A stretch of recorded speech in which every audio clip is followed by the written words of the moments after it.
Hello everyone. तो दोस्तों आज की इस वीडियो में हम बात करने वाले हैं एमएससी नर्सिंग कोर्स के बारे में। अगर आप एमएससी नर्सिंग करना चाहते हैं तो इसके लिए आपकी क्या कुछ एलिजिबिलिटी होनी चाहिए और बाकी इसके रिगार्डिंग में जितनी भी इंपॉर्टेंट चीज़ें होंगी वो सारी हम यहाँ पर इस वीडियो में कवर करने वाले हैं। तो सबसे पहले देखिए यहाँ पे लिखा गया है कॉमन एंट्रेंस टेस्ट। मतलब अगर आप एमएससी नर्सिंग प्रोग्राम में एडमिशन लेना चाहते हैं, नर्सिंग कोर्स आप करना चाहते हैं, तो इसके लिए आपका कॉमन एंट्रेंस टेस्ट यानी CET कराया जाता है। और ये जो कॉमन एंट्रेंस टेस्ट है दोस्तों, ये JK भोपी की ओर से कराया जाता है।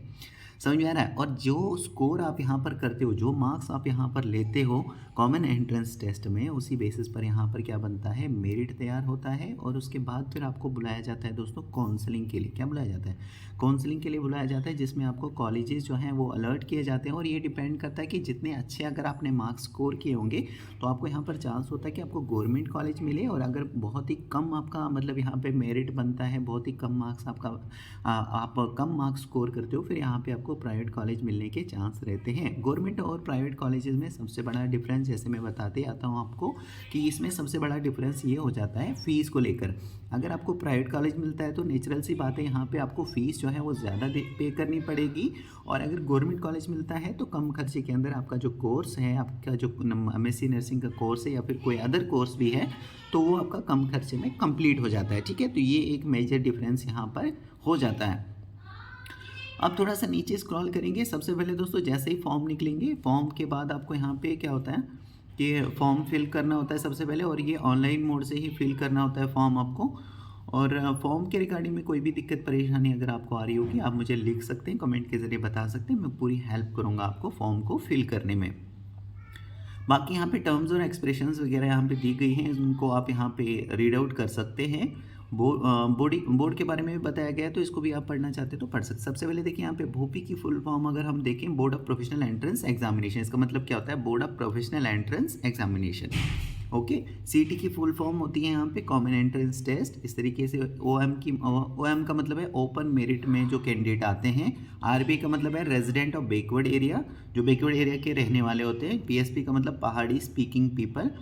और OSC मतलब होता है अदर सोशल कास्ट। इस तरीके से IB इंटरनेशनल बॉर्डर।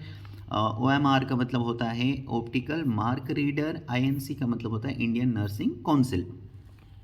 तो ये आप थोड़ा सा इस पे भी नज़र मार सकते हैं। बाकी यहाँ पे रीड आउट कर सकते हैं। बोर्ड के बारे में इंफॉर्मेशन दी गई है, इसको पढ़ना चाहते हैं तो पढ़ सकते हैं। अब देखिए यहाँ पे एलिजिबिलिटी फॉर एडमिशन।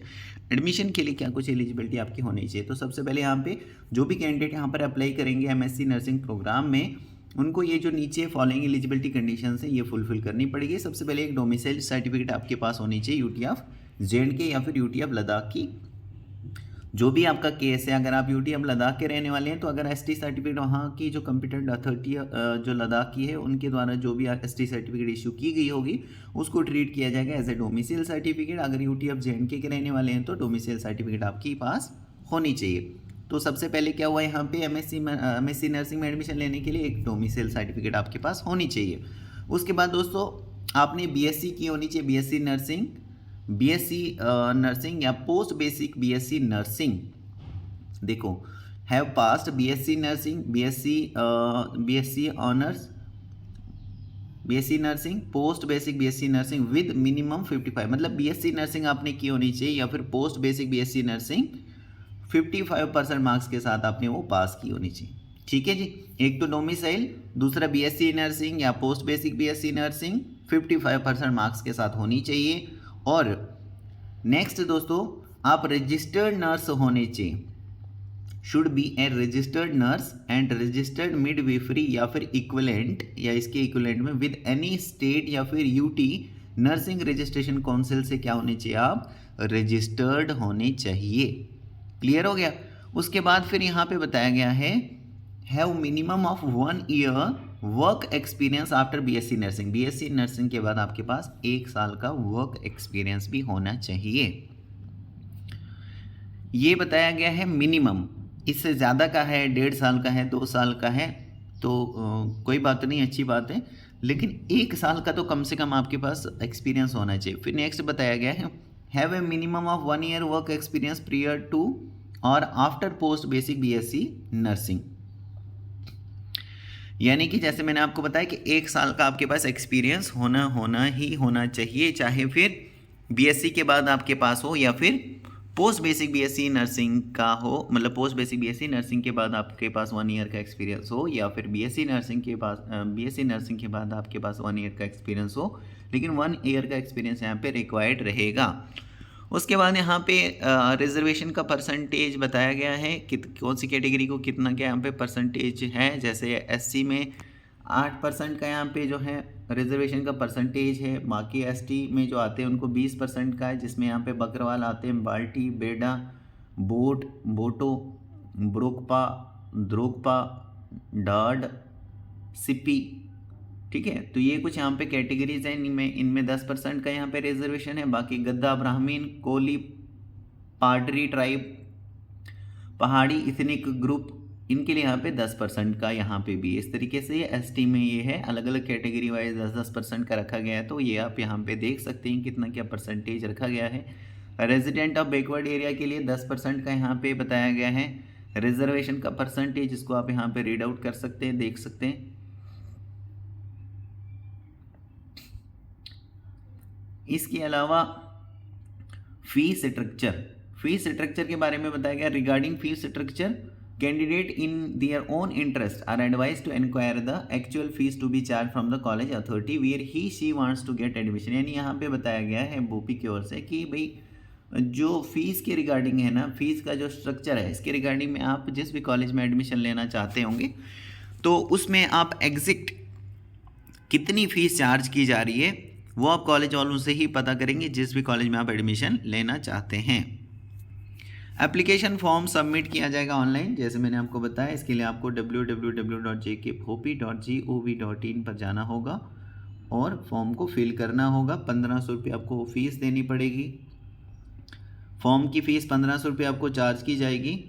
और उसके बाद फिर यहाँ पे फॉर्म कैसे फिल किया जाएगा, नाम वगैरह कैसे फिल किया जाएगा। देखो यहाँ पे नाम इस तरीके से फिल करोगे आप अपना, जैसे वीरेंद्र शर्मा ने भरा है, फादर नेम इन्होंने देखो कैसे डब्बे के अंदर फिल किया हुआ है।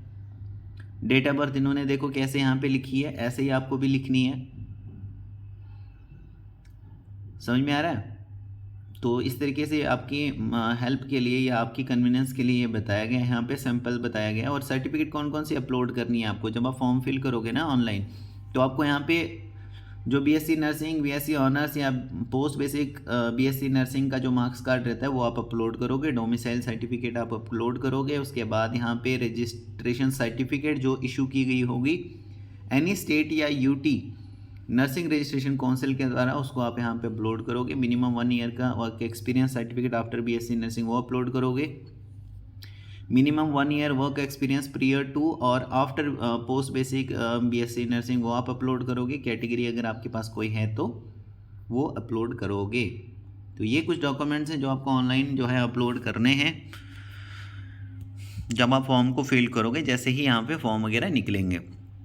उसके बाद फ़ोटो, सिग्नेचर, थंब इम्प्रेशन, ये भी देखो यहाँ पे इनका फॉर्मेट बताया गया है कि कौन से फॉर्मेट में ये अपलोड करने हैं। जैसे यहाँ पे अगर हम बात करें फ़ोटोग्राफ की, सिग्नेचर की, थंब इम्प्रेशन, इमेजेस की, तो ये जेपीजी या जेपीईजी फॉर्मेट में अपलोड करना है। इनका साइज़ 10 से 50 KB तक होना चाहिए, तभी जाकर ये अपलोड हो जाएंगे, नहीं तो ये अपलोड नहीं होंगे।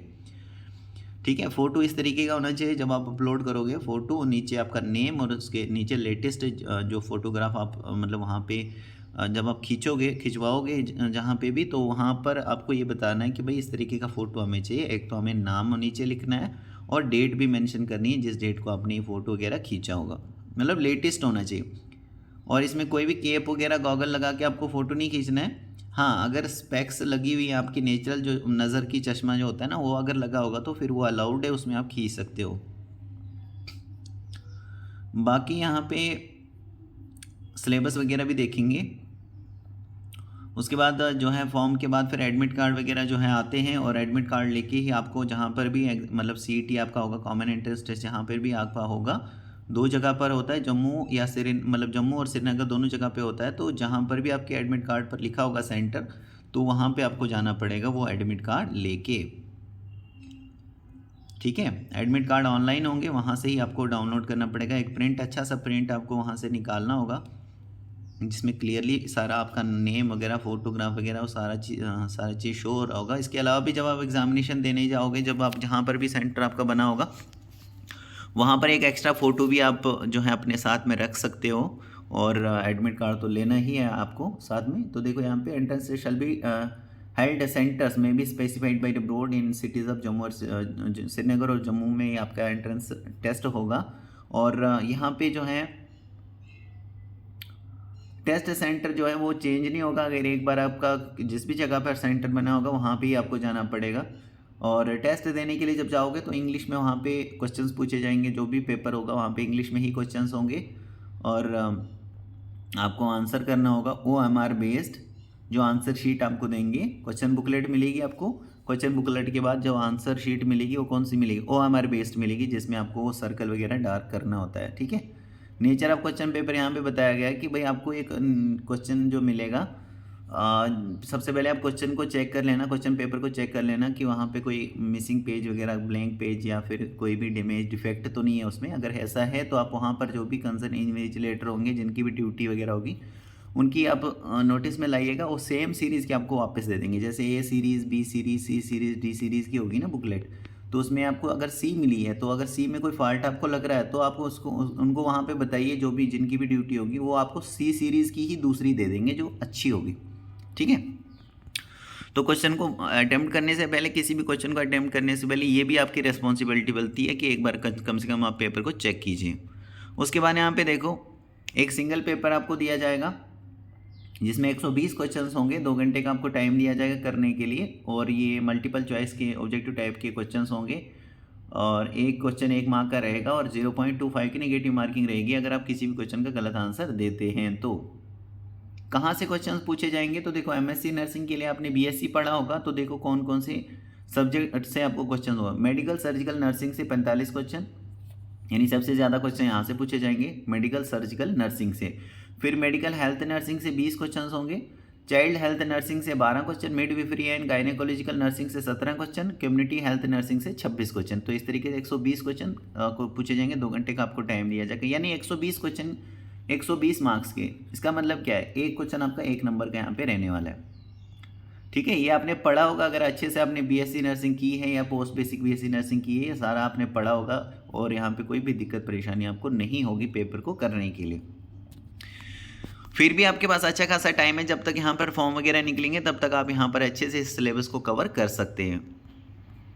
अब यहाँ पर जो भी आंसर देना होगा आपको, वो आपको हमारा आंसर शीट पे देना होगा। यहाँ पे सैंपल के तौर पर बताया भी होगा। जैसे यहाँ पे क्वेश्चन नंबर 11वां है, अल्बर्ट आइंस्टीन को नोबेल प्राइज़ मिला था थ्योरी ऑफ रिलेटिविटी में। Option number B photo electric effect में, जनरल थ्योरी ऑफ रिलेटिविटी में या फिर लेज़र में मिला था। तो 4 में से जो करेक्ट ऑप्शन है वो है फोटो इलेक्ट्रिक इफेक्ट।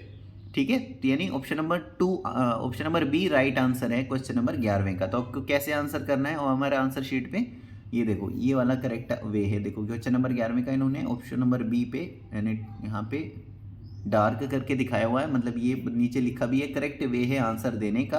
और ये वाला जो दूसरा तरीका यहाँ पे आपने जैसे आधा सर्कल आपने फिल किया, आधा नहीं किया है, या इस तरीके से आप ऑप्शन जो जैसे B ऑप्शन है तो आप इस तरीके से जो है उसको टिक कर रहे हो कि बता रहे हो कि भाई ये वाला सही आंसर है, तो ये भी गलत तरीका है। ये तरीका सही नहीं है, ये वाला ये गलत तरीका है आंसर देने का। सही तरीका आंसर देने का ये वाला है।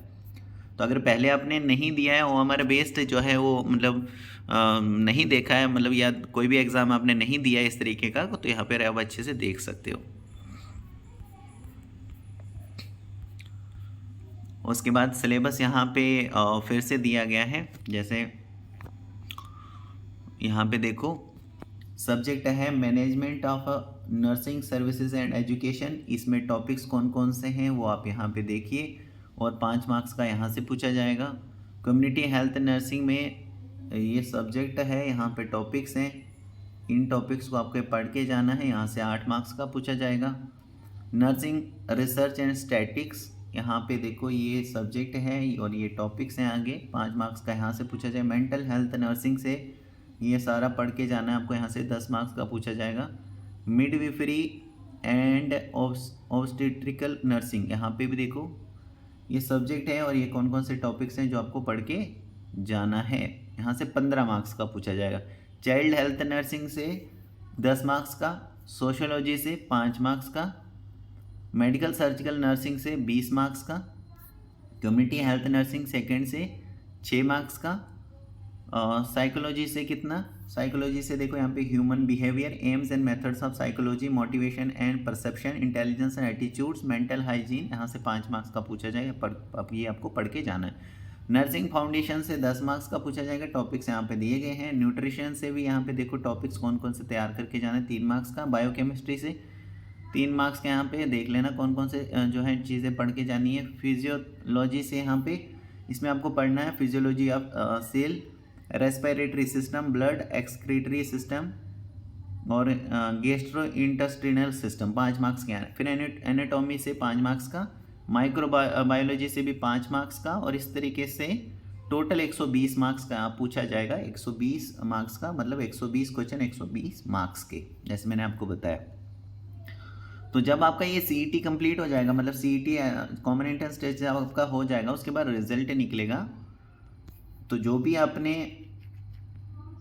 मार्क्स वगैरह स्कोर किया होगा, जितने भी यहाँ पे आपके अच्छे मतलब राइट आंसर होंगे, उसी बेसिस पर फिर यहाँ पे क्या बनेगा, मेरिट तैयार होगा, लिस्ट डिक्लेयर की जाएगी। फिर उसके बाद आपको काउंसलिंग के लिए बुलाया जाएगा, जिसमें आपको कॉलेजेस मिलेंगी और फिर कॉलेजेस में आपको रिपोर्ट करना होगा। ठीक है, इस तरीके से यहाँ पे जो है कॉलेज अलॉट किए जाते हैं, गवर्नमेंट या फिर प्राइवेट। तो आई होप कि आपको ये सारी चीज़ें क्लियर हो रही होंगी। फिर भी अगर कोई डाउट रहता है तो मुझे आप बता सकते हैं, मैं फिर से आपको बता दूंगा अच्छे से, कोई प्रॉब्लम नहीं है। ठीक है, और फॉर्म में अगर कोई भी परेशानी आ रही है तो आप वो भी मुझे बता देना, मैं उसमें भी पूरी हेल्प करूँगा आपको फॉर्म को फिल करने में। ठीक है, so thank you very much.